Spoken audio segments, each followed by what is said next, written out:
This is the Love Series, 14 poems in 14 days to celebrate Valentine's Day.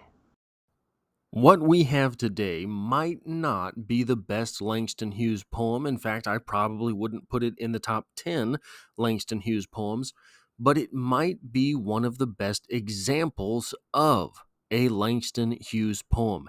It is simple and elegant, and really elegant in its simplicity, right?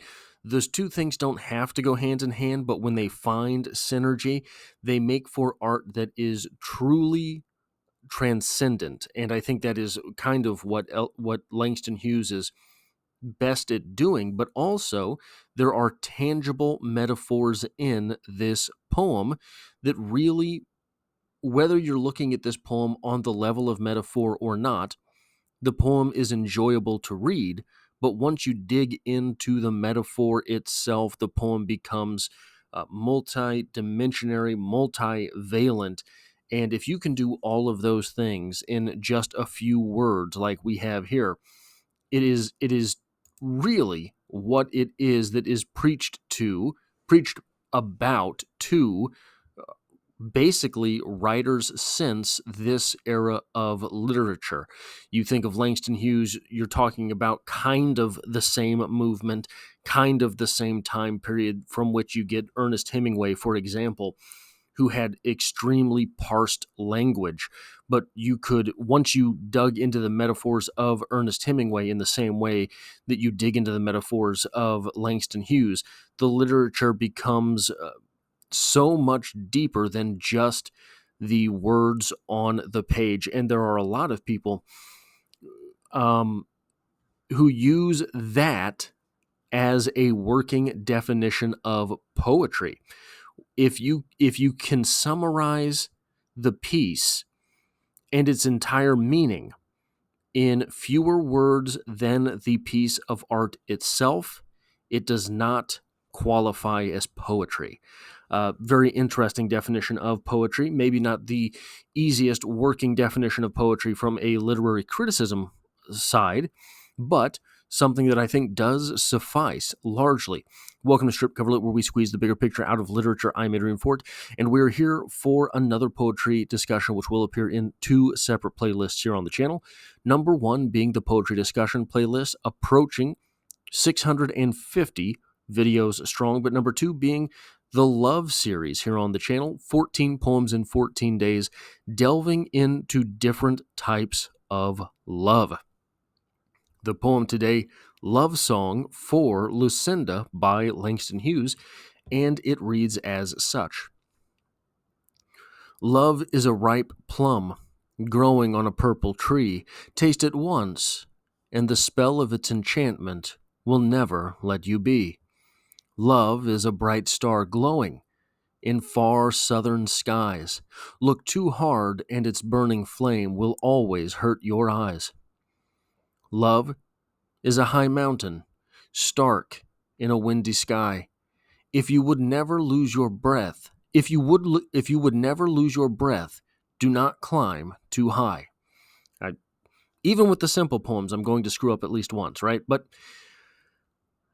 we've looked at a lot of different types of love this pair of weeks.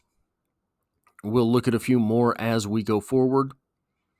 We've looked at types of love like romantic love, types of love like puppy love, types of love like Yesterday to My Dear and Loving Husband by Anne Bradstreet, a devotional type of love. But today, we're going to delve into dangerous love. In yesterday's discussion, we talked about devotional love making someone vulnerable. You turn over your soft underbelly with devotional love. You are letting someone else pick up those pieces of life that you cannot carry with devotional love. That is dangerous. By definition, to be vulnerable is to be in danger. That poem from Anne Bradstreet did not explore the idea of dangerous love. I think that this is a very good example of dangerous love. Let's look at the first stanza there. Love is a ripe plum growing on a purple tree. Taste it once, and the spell of its enchantment will never let you be. The plum as the metaphor for love. It's a sweet. Who hasn't craved something sweet? Who hasn't been at the end of their day and they need some kind of mouth pleasure and reached for a sweet? And perhaps that's not too terribly dangerous. Until you don't eat what you should. Your dietary restrictions become what is the sweetest right now. If you're not eating what you should, you're not eating what you need. You're not eating what's good for you. Still, you want it sometimes. You want it once in a while. You want that sweet. The enchantment of the plum, the enchantment of love, never letting you be, is dangerous. If you want to exist only within that love, the rest of your life will fall apart. Still, who would abolish plums? Who would abolish love? It is the danger associated with it that allows us to take that love with us.